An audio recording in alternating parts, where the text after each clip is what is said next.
اور بعض مقامات کے لیے پکی پکائی کھانے کی ضرورت ہے. جہاں ابھی تک پکا پکایا کھانا کی ضرورت ہے وہاں پہ کھانا تیار نہیں ہو سکتے, ان کے پاس لکڑی جلانے کے لیے نہیں ہے اور چولہا نہیں ہے, گیس وغیرہ کی انتظامات نہیں ہے, بجلی نہیں ہے, تو ان کو پکی پکائی کھانے کی ضرورت ہے.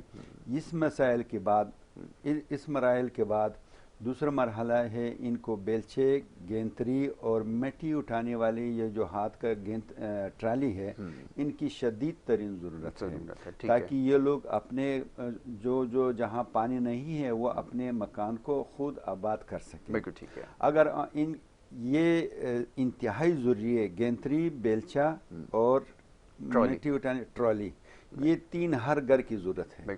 اس کے علاوہ اگر ہم سے ہو سکے اہلیان پاکستان بلکہ پوری دنیا سے میری یہ درخواست ہے کہ وہ ان کی مکانات کی تعمیرات میں ان کا ساتھ دیں. بالکل ٹھیک ہے.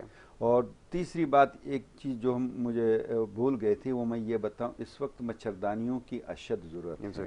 مچھردانی ہو اور مسپل ہو, لوشن ہو جو مچھر سے بچایا جا سکے, اور صابن کی ضرورت ہے واپر مقدار میں, جہاں ان کے کپڑے دھونے کی صابن ہو یا نہانے والے صابن ہو.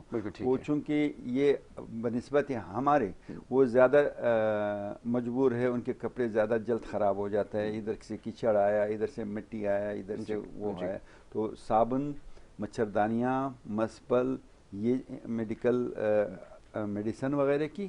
اس کے علاوہ جو چیزیں میں نے یاد کیا ہے, خیمہ ہوا, ترپال ہوا, پلاسٹک شیٹ ہوا اور راشن ہوا, ان چیزوں کی اشد ضرورت ہے. کپڑے ہوئے, چپل, بوٹ, چپل وغیرہ, ان کی اشد ضرورت ہے. اہلیان پاکستان سے یہ درخواست ہے کہ جو بھی وہاں خود پہنچ سکے خود پہنچے, لیکن اس طریقے سے میں ہمیشہ لوگوں کو یہ بتانا چاہ رہا ہوں کہ وہ پراپر پروفیشنل طریقے سے کسی ادارے کا سہارا ضرور لے.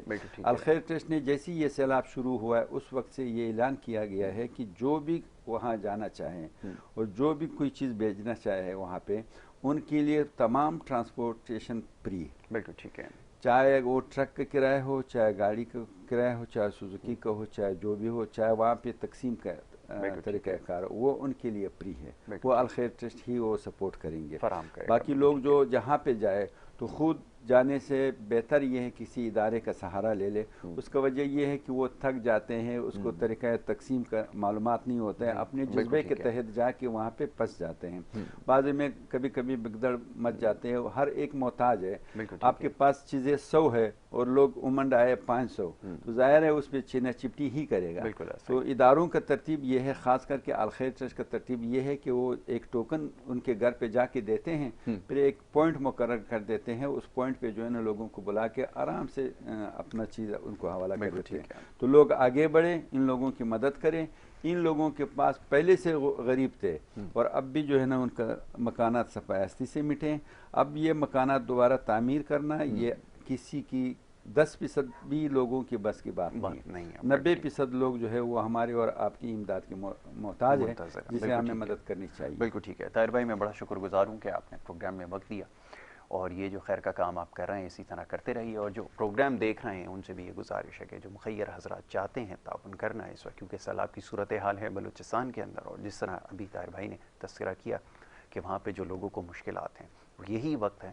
بات ہو رہی تھی قربانی کا, آج قربانی کا موقع ہی ہے, تو اس قربانی کو یاد بھی کرنا ضروری ہے اور اس کے مفہوم کو معنی کو بھی سمجھنا ضروری ہے. معزز مہمانوں کا بڑا شکر گزار ہوں, بیرسٹر عمران احمد صاحب کا, کہ انہوں نے بھی پروگرام میں ہمیں وقت دیا اور تمام معاملات پر گفتگو کی. بہت شکریہ, بڑی نوازش آپ کو. انشاءاللہ پھر موقع ضرور دیں گے اور پھر تمام معاملات پر گفتگو کی جائے گی. یہاں پر آپ سے اجازت لینی ہوگی, پروگرام کا وقت کیونکہ یہاں پہ ختم ہو جاتا ہے. اپنا بہت خیال رکھیں. محمد یاسر کو اور ہمارے تمام ٹیم کو دیجیے اجازت. اللہ نگہبان. شاست حسین بادشاہ است حسین, دین است حسین, بی پناہ است حسین. سرداد نداد دست در دست یزید, حقا کہ بنائے لا الہ است